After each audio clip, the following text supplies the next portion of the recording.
The following presentation is brought to you as a courtesy from Forex Academy.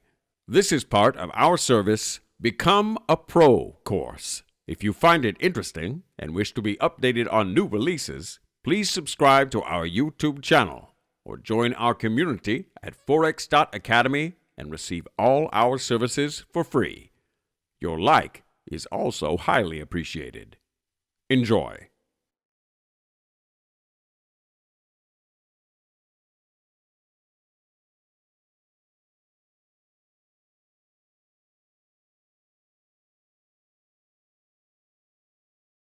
Hello and welcome to this Become a Pro lesson here. I'm your host, of course, Robert Blackwell. I have the pleasure this evening to walk you through today's webinar. We're going to discuss risk and risk analysis, okay? More focused on risk aversion as we look across to focusing on trading these financial markets. So just before we conclude with today's lesson, of course, there is risk inherent with trading in financial markets. So do, as always, be aware of the following disclaimer and the risks involved in trading in the markets. And just a few pieces of housekeeping before we begin. Guys, it is a completely live interactive webinar, of course, so feel free to ask questions throughout. You have your chat box there located on the right hand side of the screen. So at any moment in time, I'm able to see your questions coming in and some of your comments as well. I'll be able to correspond with you. We can go back through some slides if you'd like and discuss some of the topics in much more detail. So use the total interactivity of today's live webinar. The live webinar is being recorded and will be placed into your members area once we have concluded. So if you could just give us a 1 hour grace period, you'll have that there for revision purposes. And we will, of course, be hosting an extended Q&A session at the end of each live webinar. Now, we are arriving on I suppose, we're a good way through the Become a Pro course now with week 4 here. We're arriving on this lesson today, risk and risk aversion. So we'll be going into a lot of insight into how investors trade with the current risk theme, how we look to manage risks, and it really gives us a good stead in terms of approaching the financial markets before moving on to portfolio diversification tomorrow. We have went through a lot of technical analysis, a lot of fundamental analysis so far on this Become a Pro course. Now we're getting into the real, I suppose, trader-esque themes. We're going to be discussing your risk management, risk aversion, how we look to accompany those risks with our own appetite for good trading opportunities, and then starting to develop portfolio management with trading opportunity as well with the next few lessons. So do look forward to that. First and foremost, guys, I'd like to ask, what is risk management? Now, I know we have a fair idea as to what necessarily risk management is. We know that you can place a stop loss. We have, of course, discussed that in earlier lessons. Your stop loss is your first line of defense when you enter a trade, of course. But there is much more to risk management in terms of professional trading and placing stop losses, okay? Risk management itself is the process of identification, analysis, and acceptance or mitigation of uncertainty in investment or trading decisions. Essentially, risk management occurs at any time a trader analyzes and attempts to quantify the potential for loss in a trade. Okay, so it's not as simple as placing your stop loss. What we're looking to do, guys, is to analyze the risks inherent trading in the markets over many different markets that we'll look to trade, of course. So if we're looking to trade volatile assets, are they potentially more riskier than other asset classes? How do we factor that into our trading? It can also be defined as the forecasting and evaluation of financial risks together with the identification of procedures to avoid or minimizing their impact, okay? And of course, we can never totally avoid losers. It's part of the game, but we can minimize their impact. That is part and parcel of trading the financial markets indeed. So let's move across then to defining risk before we go into this lesson full throttle here. Well, we know it is a direct function of rewards. Reward is a direct function of risk, vice versa. Guys, that is necessarily the case. So when you're looking to trade higher yielding, higher riskier opportunities, you're obviously looking to take on that risk for more reward. So it's a constant process here. We're looking to manage the risks, to identify those risks, to understand our own appetite for risk, to limit the uncertainties there, and we have to include obviously the market environment liquidity within that market, and volatility. Individuals have different appetites for risk. We know that, guys. We're all human beings, but some of us are much more risk averse. Some of us are much more attracted to higher yielding opportunities and will take on those risks more often. And a trading strategy must include the assumption of risk. So for you guys, unfortunately, who want to deliver some return in the markets but are not willing to take risks, I can fairly affirmatively say at this point that financial trading, unfortunately, is not for you. We have to take risks, guys. We have to take the risks in assuming these risks, trading the financial markets, so that we can allow ourselves to involve our decision-making skills to profit opportunities. Okay, so you have to take risks involved. Now, you can manage and mitigate those risks. There must be a focus on averting risk when trading. Okay, we have to forget about the capital or the I suppose ludicrous sort of idea that we can make thousands and thousands of pounds or euros every month trading the markets. Now we can deliver a very, very high standard of return, but it's in relation to analyzing the risks involved at each step of the way. Okay, so I'm just going to break into a sort of hypothetical discussion that we can have. I want to get you guys thinking throughout this lesson in terms of the practical aspects of trading. So I'd like to bring these lessons back to the practicality of trading. It's the quickest way to learn, I feel. How much risk should we take as traders? Okay, so we have the euro US dollar here, just trading from left to right. And I've intentionally shown my balance on screen here, just with one account I have at $6,349 US. Okay, so that in itself answers the question to a certain degree. Okay, now it's going to be different for everyone, but I'm just going to talk through some hypothetical ideas that we have here as a group. How much risk should we take as traders? Well, the first thing we should ask is, what is our trading account size? With this account, we have $6,349 at our disposal for opportunistic trading.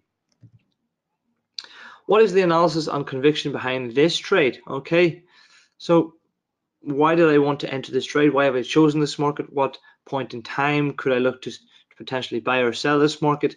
Is there a good trade set up there? What's happening fundamentally? What's the analysis behind the trade? Okay, what's the reason for the trade? And what is or in this case, my appetite for risk in this trade? So again, just to get you thinking, guys, it will be different because everyone has a different appetite for risk. Everyone sees the opportunities in a different way. Some of us might think this is the best technical setup we've ever seen. Some of us might know more about this market and say, well, it's moving down because the dollar is quite strong at the moment and it's not because of the euro. However, there's still opportunity there. That may be the case. So again, totally hypothetical, but we should ask ourselves these three questions. A risk-averse trader, for example, okay, one risk-averse trader, let's say we decide to, and we went through this in some of our education, guys, let's say we decide to go for 1% risk on this trade, okay? Now our account, of course, here is $6,349 US.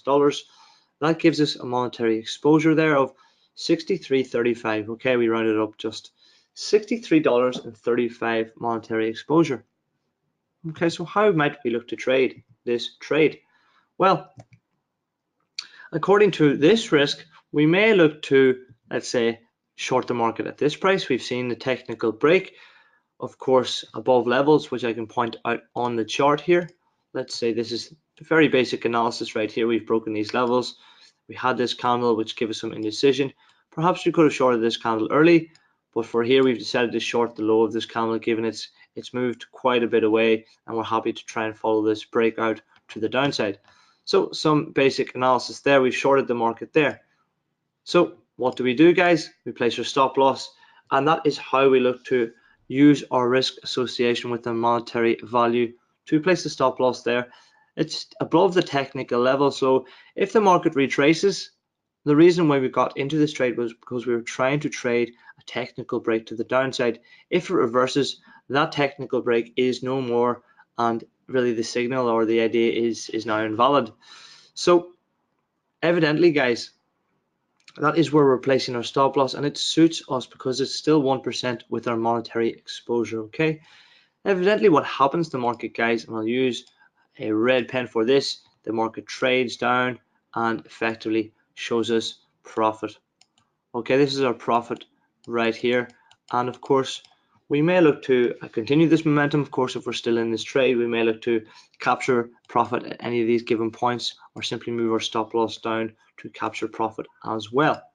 So totally hypothetical in terms of trading that decision, but again, we could trade that individually on our own, according to our own associations or appetite for risk. So let's discuss this as a risk profile. Risk profile is an evaluation of an individual or organization's willingness to take risks, as well as the inherent risks to which the individual trader assumes naturally trading the markets. A risk profile is important for determining a proper investment asset allocation for a trading portfolio. Institutional trading uses a risk profile as a way to mitigate potential risks and threats. Okay. A risk profile identifies the acceptable level of risk an individual trader is prepared to accept. There's the key, guys. There is the key, an acceptable level of risk. Just a pointer here, guys, and I want to really make this point for you. If there is a moment in time when you're taking on a trade and you think it's a great idea, but you know that you're taking on an unacceptable amount of risk in a trade, then that trade decision is a poor one indeed. Okay, so always customize your trade with, well, obviously your conviction states, but an acceptable level of risk.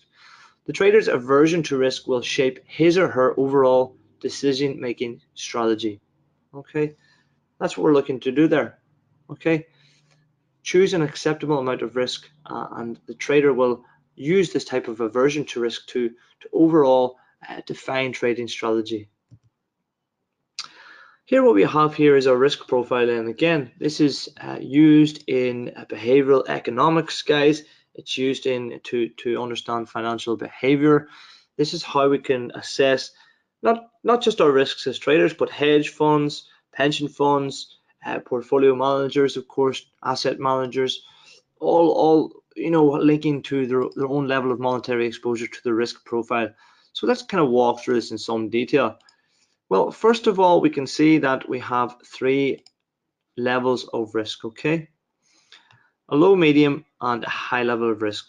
So there's going to be a crossover here. There's going to be an association which we'll need to tick. So let's say we, of course, want to follow high risk or low risk. You're going to follow your own level, but you can see, guys, as we go up, it follows a linear function.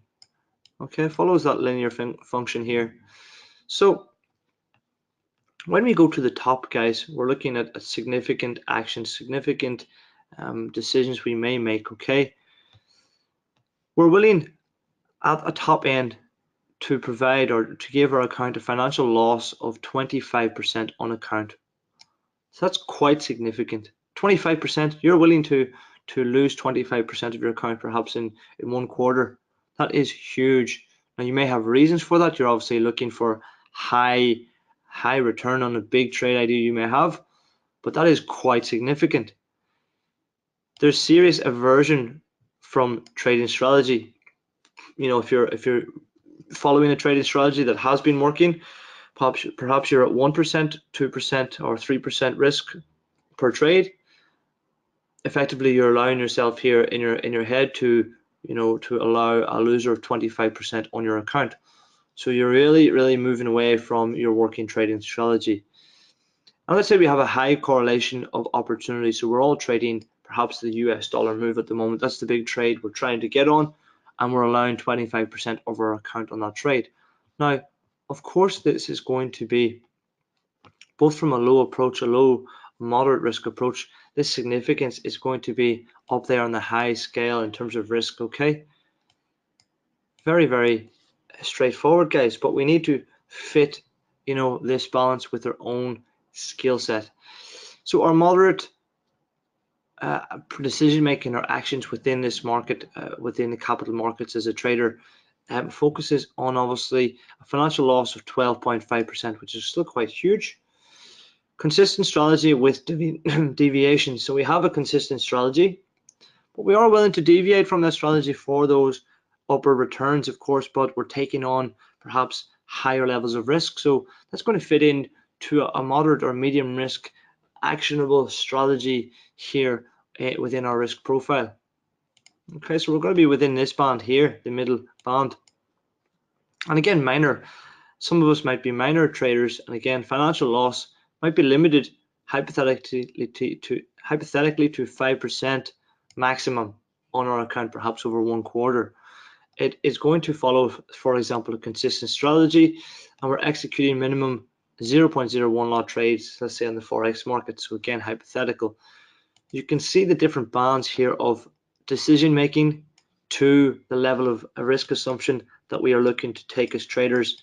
And of course, believe it or not, guys, we all fit in within these bands. I will agree myself, at times I've been trading for just under 15 years. There are some times I'll swing between some of these bands here. Sometimes I will, of course, trade for 2 months within our minor decision making ability, and of course follow something along this medium risk function here. However, there are other times when I see a big trade perhaps, and I want to jump into the second band, and of course go on a more high risk profile for one particular trade. I might jump into that band as well. So that would lead me to believe my overall strategy is in around medium risk here. I would say I'm a medium risk trader. Okay, now you're going to have to understand the risks involved when you're assuming these high risks as well. And that is why, from my own example, I understand the risks involved, that I will never totally jump into this area here where I want to give, let's say, 25% of my account. I will have 5 open trades on my account at the one time, and they'll all be within this function here. High risk, high, hopefully yielding opportunities, of course, but effectively that 5 times 5 could be 25% of my account. Okay, so that is effectively what we're looking at here, and this is going to be a function of your own trading methodology. Whether you believe it or not, you're going to fit into some of these bands here as well.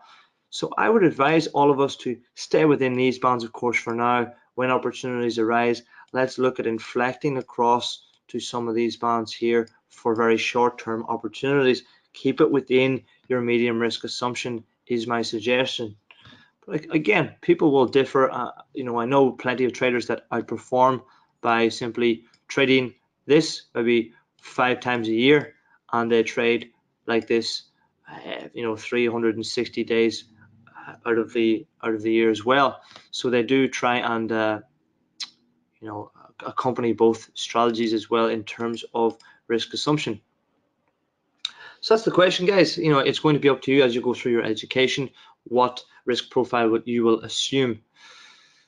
Now, risk taking and risk averting is, of course, the difference here in terms of defining financial traders in this environment. Risk aversion is the behavior of humans, especially consumers and investors, when exposed to uncertainty to attempt to reduce that uncertainty. In the realm of trading, the opposite of risk aversion is risk taking. A risk taker is an individual willing to willing to a greater risk in investing in hopes of obtaining a higher, albeit less likely, return on that investment or trade. For example, a risk-averse trader might choose to trade assets that are much less volatile and witness much less movement of price, in contrast to another trader or other traders who may look to trade other assets that offer more risk, more movement of price, and hence more opportunity. Okay, so we can float between these bands as I suggested, of course, but evidently you're going to be one or the other in terms of your approach to trading the markets. Can we measure this risk aversion? Of course we can, and I'm going to walk through some of these theoretical discussions with you on risk itself. Risk aversion is determined by the curvature of what's known as the utility function, guys. This is what we have to the right hand side here, utility function. Okay, the greater the curvature, the greater the degree of risk aversion. Okay, so let's just hold up for a moment. What do we have with our utility function here?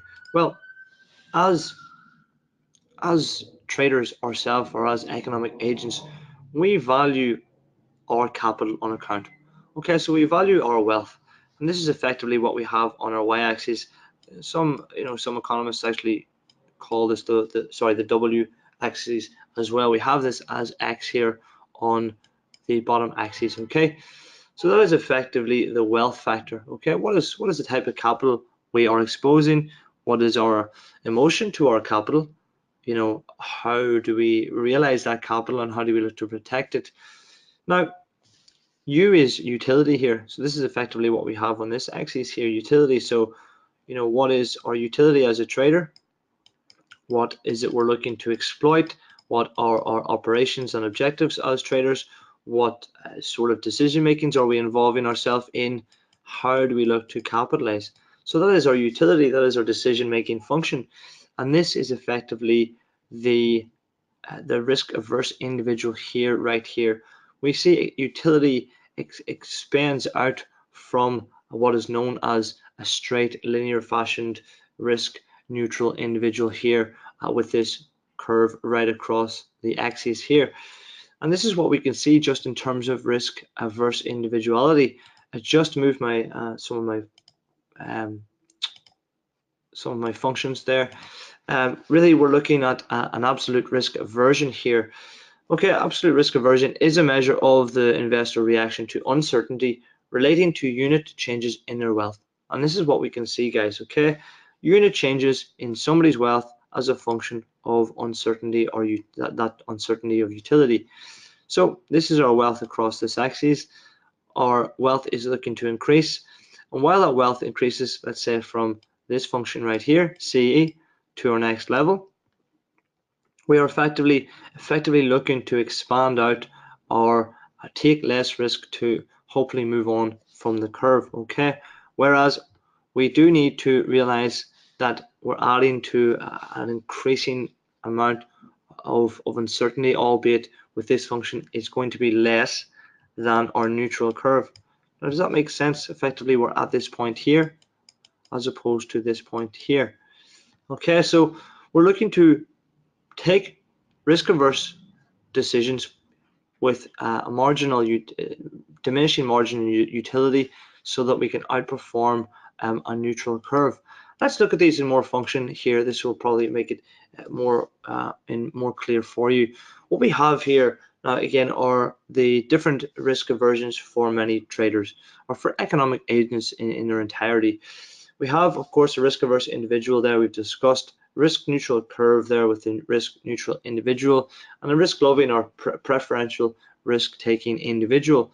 You can see the curve is very different from the risk taking individual to the risk averse individual.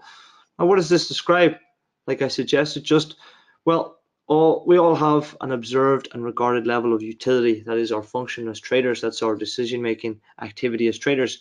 That is our U. That's our utility. As traders, we compare this to our wealth. That is the W there on the x-axis we have. And that is shown within studies. We have shown a single class of utility function, confirming that risk aversion is the sole parameter that really emerges when risk aversion is regarded as a function of the present wealth, rather than the subject of I suppose, alteration through imagining possible future wealth. Okay, and that's effectively what this describes.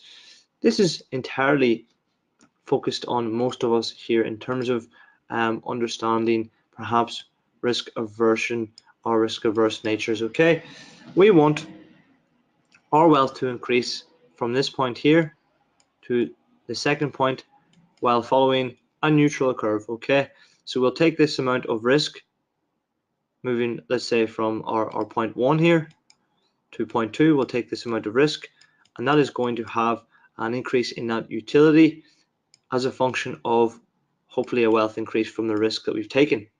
Okay, whereas you can see that equation is different for our counterparties there, our risk averse individual and a risk loving individual. You can see that as a risk loving individual or preferential taker of risk assumes more risk, you're effectively taking less of an increase in utility function from point one here. I'll just remove that annotation 1 second. From point 1 here to point 2, there's much less of an increase in utility function to increase that level of wealth.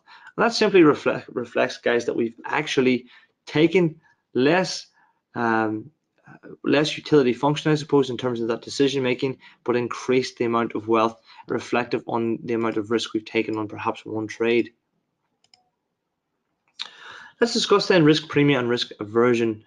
The degree to which individual traders are unwilling to accept uncertainty, which is risk aversion, factors into, of course, risk premia.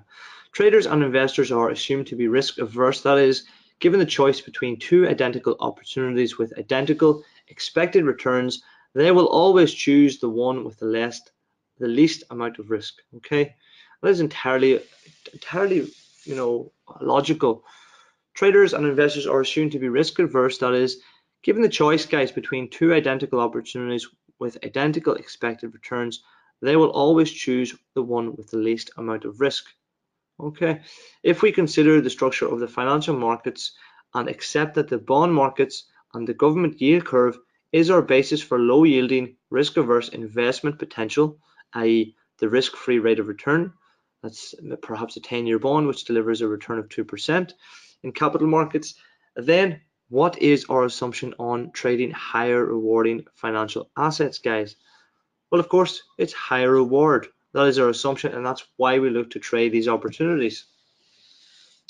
Now, there is a paradigm to this risk aversion. In essence, what we've described, we are all risk averse traders, as we require compensation in the form of extra return for assuming higher levels of financial risk.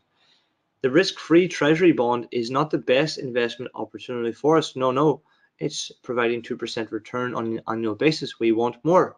And so even though we are risk averse, we are risk seekers looking for better, higher rewarding opportunities. And here we have yet just an example. So perhaps a German bond, a 10-year bond there in Germany, providing a 1.25% rate of return there, or return on investment. And the US Treasury bond there, or bill, now the 10 years is 3.1%. That is still regarded as quote unquote risk free, but again, we want more. Emerging markets are delivering a return of investment on 4.5%. Of course, oil ETF, for example, delivered last year 7% return on investment. The Nasdaq at 12%, and then we have a question mark over Bitcoin, guys. So we're always looking. Bitcoin sums it up, guys, as economic agents. As traders, we're looking for those profit opportunities, those higher yielding profit opportunities to effectively exploit market potential and to make as much money as possible, to be quite frank. However, there is a function of risk and reward that always needs to be adhered to.